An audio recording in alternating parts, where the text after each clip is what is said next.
করি, গরিবদের কারণে পালি, অথচ গরিবই দেখতে পারে না।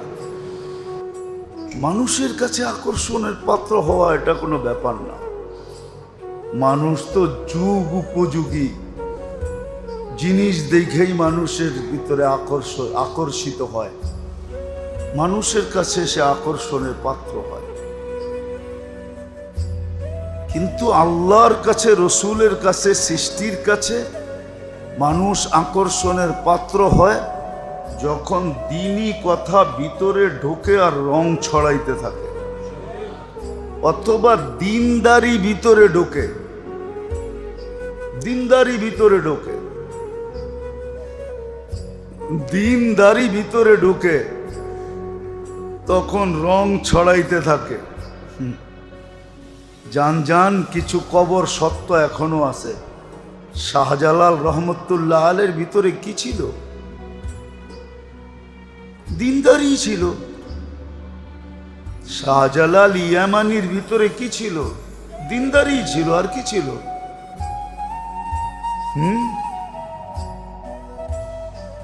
দাতা আজমিরের ভিতরে কি ছিল? দিনদারি ছিল। আর কি ছিল? দিনদারি ছিল, আর কিছু ছিল না। টাকা ছিল না, পয়সা ছিল না, রাজত্ব ছিল না, ফাজুত্ব ছিল না, কোথারও গভর্নর ছিলেন না, প্রেসিডেন্ট ছিলেন না, দিনদারি ছিল। আর কি ছিল? আজমির যে যান, কি ছিল আজমিরওয়ালার কাছে? দিনদারি ছিল, দিনদারি, আর কিছু না। দিনদারি দিয়ে চমকাইছে, আকর্ষণের পাত্র হয়েছে। আল্লাহর কাছে হয়েছে, সৃষ্টির কাছে হয়েছে। প্রথম আল্লাহর কাছে, পরে সৃষ্টির কাছে। আজকেও যারা আল্লাহওয়ালা আছে, ওনারা আকর্ষণের পাত্র কি দিয়া? কি দিয়া? কি এক একজন বিরাট বিরাট পদে, কেউ ডিআইজি, কেউ আইজি, কেউ মেজর জেনারেল, কেউ মন্ত্রী সন্ত্রী, এমপি সেমপি। কি দিয়া? দিনদারি দিয়া, আর কিছু না। আকর্ষণের পাত্র দিনদারি দিয়া, আর কিছু না। এটাই বুঝাইতে চাইতেছি।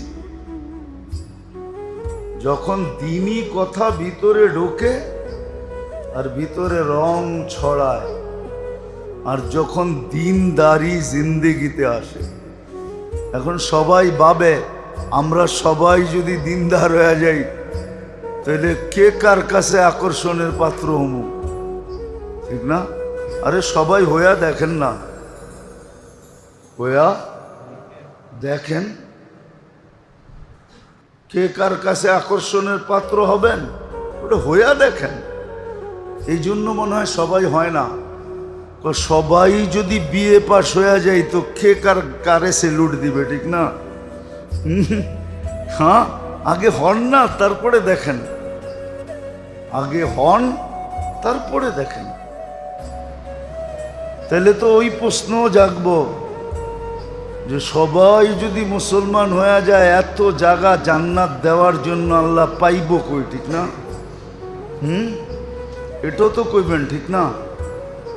এত জায়গা কই পাইব? ঠিক না? তাহলে তো আপনারা সৌরজগৎ পড়াইতে হইব। আমার সৌরজগৎ পড়াইলে দেখা যাবে জায়গা আছে কিনা নাই। অন্ত সূর্যটা দুনিয়ার চেয়ে কয় গুণ বড়? আচ্ছা 10 দিয়া ভাগ দেন, দেখেন কয়জন মানুষের ভাগে পড়ে। 10 দিয়া ভাগ দেন। নাই মোবাইল?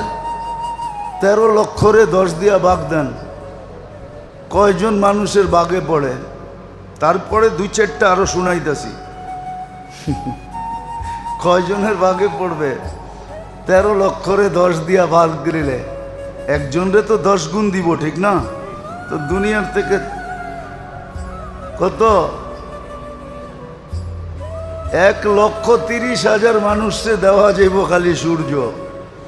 সূর্যের পাশে যেটা আছে অ্যান্ড্রোমেডা, এটা সূর্যের চেয়ে 50 লক্ষ গুণ বড়। এটার পাশে যেটা আছে ব্যাটেল জেস, এটা সূর্যের চেয়ে 100 কোটি গুণ বড়। আপনি আর আমি এই দুনিয়াটা যেই ছায়াপথে আছে, এটারে বলে সৌরজগতের গ্রাম। গ্রাম যেই ছায়াপথের ভিতরে আমাদের দুনিয়াটা আছে, গ্রামে, ওই গ্রামে যেই ছায়াপথটা যেই গ্রামে আছে, ওই গ্রামটা এত বড়, একটা যান্ত্রিক জিনিস যদি সেকেন্ডে 3 লক্ষ কিলোমিটার যায়, তাইলে এই মাথার থেকে ওই মাথায় যেতে 1 লক্ষ আলোক বৎসর লাগবে। সৌরজগতে আমরা যেই ছায়াপথে আছি, ওটার ভিতরে 30,000 সূর্য আছে। আমরা শুধু একটা দেখি, আমগো দুনিয়া একটা লাগে। আমি বিজ্ঞান পড়াইতে, সৌরজগৎ পড়াইতে আসি নাই, ইচ্ছা করলে পারি।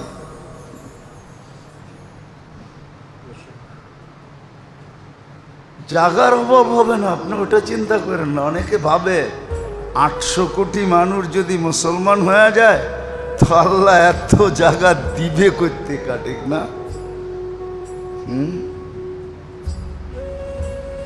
জাগার অভাব হবে না। আপনি দিনদার হয়ে দেখেন, এই মহল্লায় কয়টা বাড়ি? 25টা হোল্ডিং। কত? ঠিক না? কয়টা ফ্যামিলি? এক এক বাড়িতে 10টা করে ধরেন তো 25 10-এ কত হইল? 250 ফ্যামিলি, ঠিক না? সবাই যখন দিনদার হবে তো ডেলি প্রত্যেক ফ্যামিলি 250 আইটেম দিয়ে ভাত খাবে। মূল্যায়ন হলো না? হলো না? 250 আইটেম দিয়ে ভাত খাবে। 250 আইটেম, বিশ্বাস হয় না?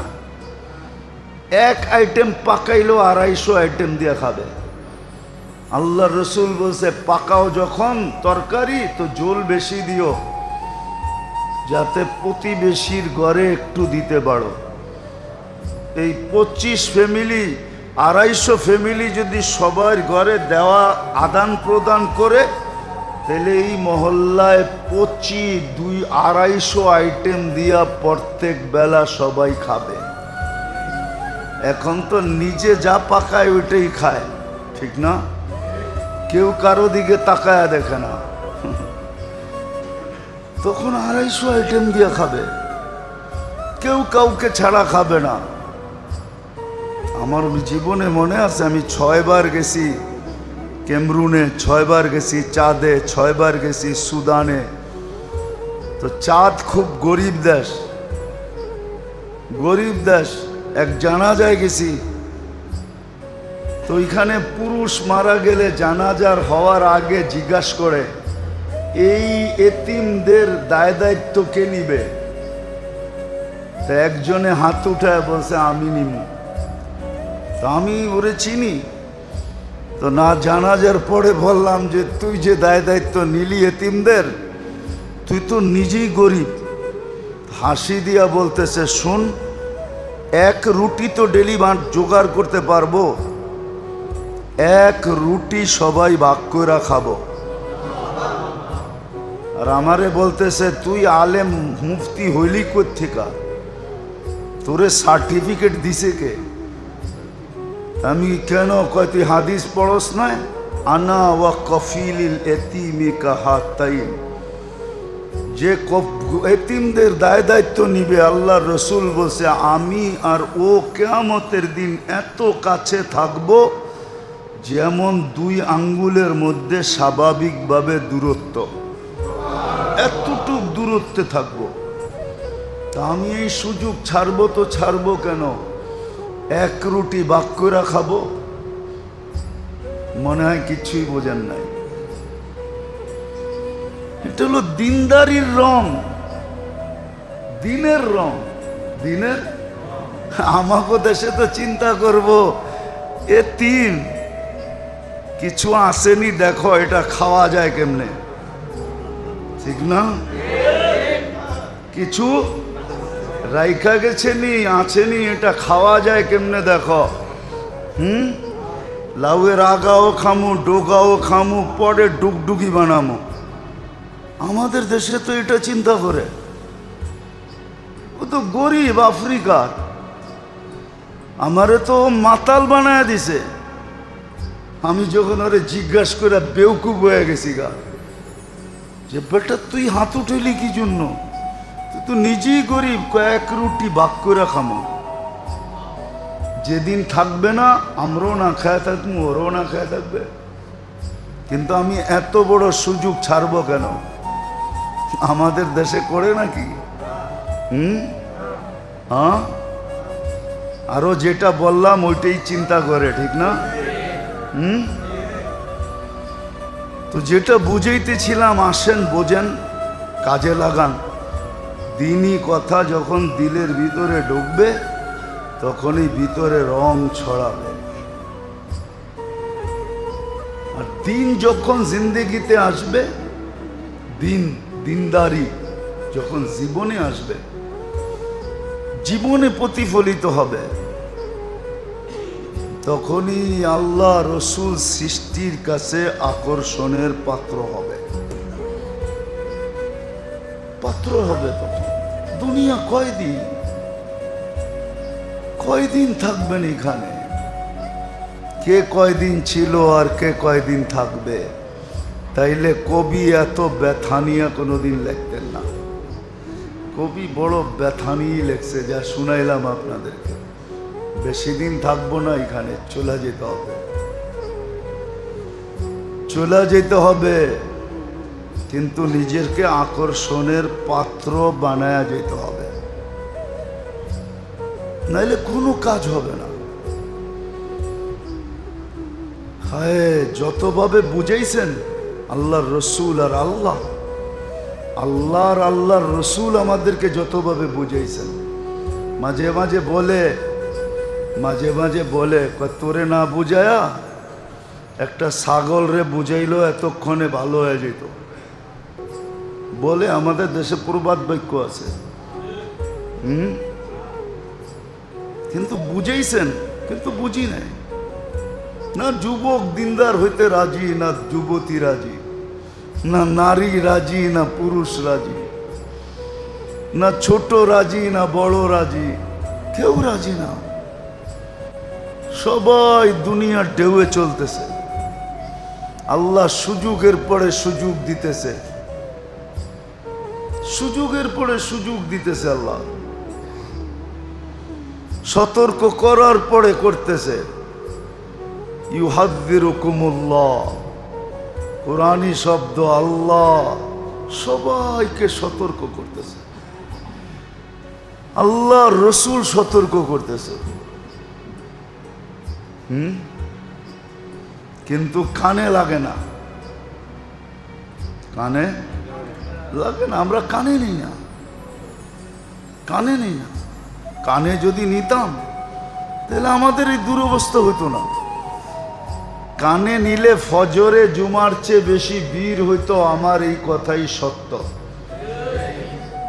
মাগরিবে জুমার চেয়ে বেশি ভিড় হইতো, আসরে জুমার চেয়ে বেশি ভিড় হইতো, এশায় জুমার চেয়ে বেশি ভিড় হইতো,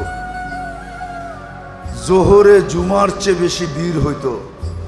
জুমায় তো ভিড় সপ্তাহে একদিন হয়, 5 বেলা মসজিদে ভিড় হইতো, 5 বেলা ভিড় হইতো, উপচে পড়া ভিড়। তাইলে এই মসজিদের এই দুরবস্থা হইতো না। আল্লাহর রসুলকে 1400 বছর আগে বলে যেতে হইতো না, ইদা উমিতাতিস সালাহ। ওই দিন আমার উম্মতের কি দুর্দশা হবে, যেই দিন সবার জীবন থেকে নামাজ মরা যাবে। আজকে 80% মুসলমানের জীবন থেকে নামাজ মরা গেছে। 80% মুসলমানের জীবন থেকে নামাজ মরা গেছে।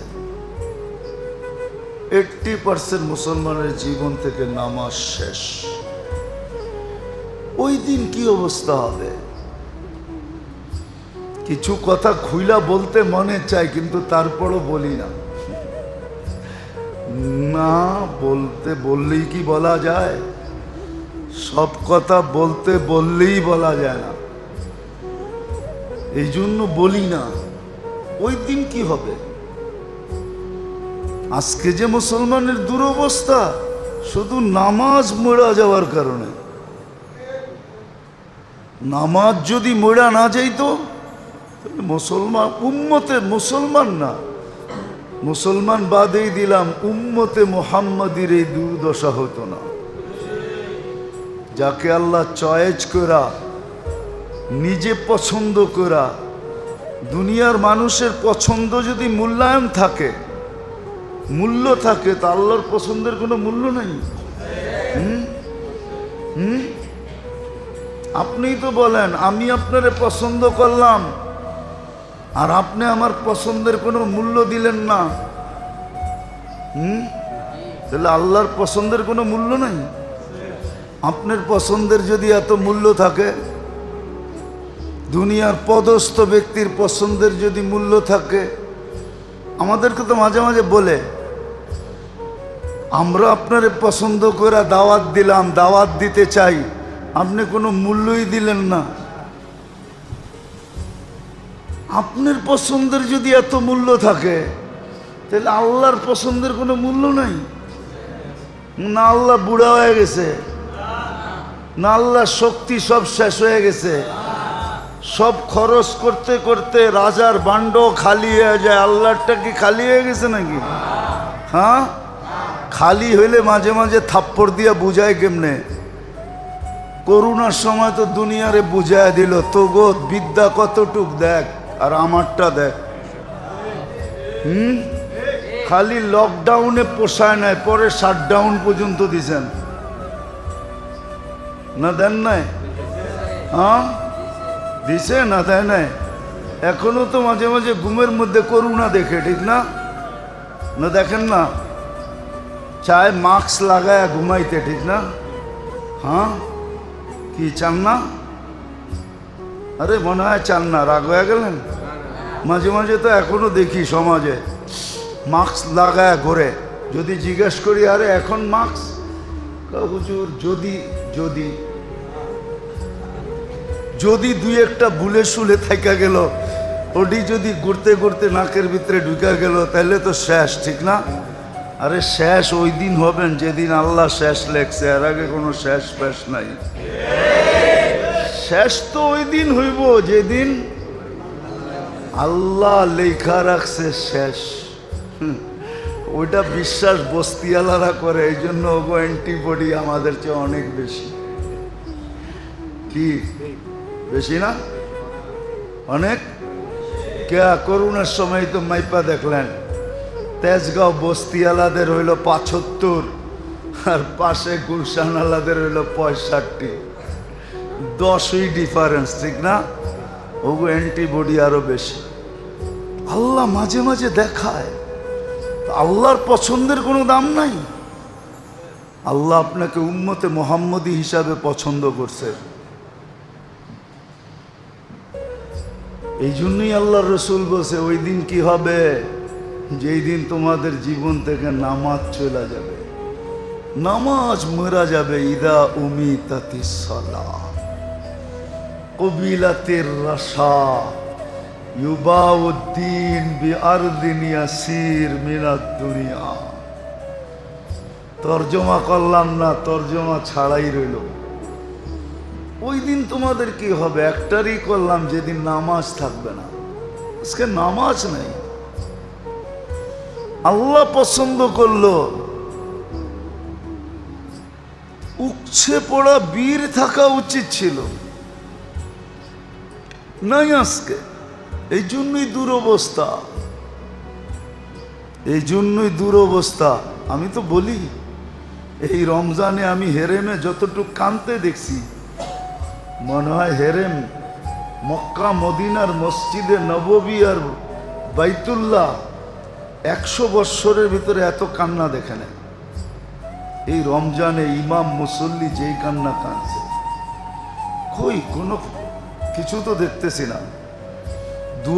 দুয়াশাই রয়ে যাইতেছে। ফিলিস্তিন নিয়ে কিছু দেখতেছেন?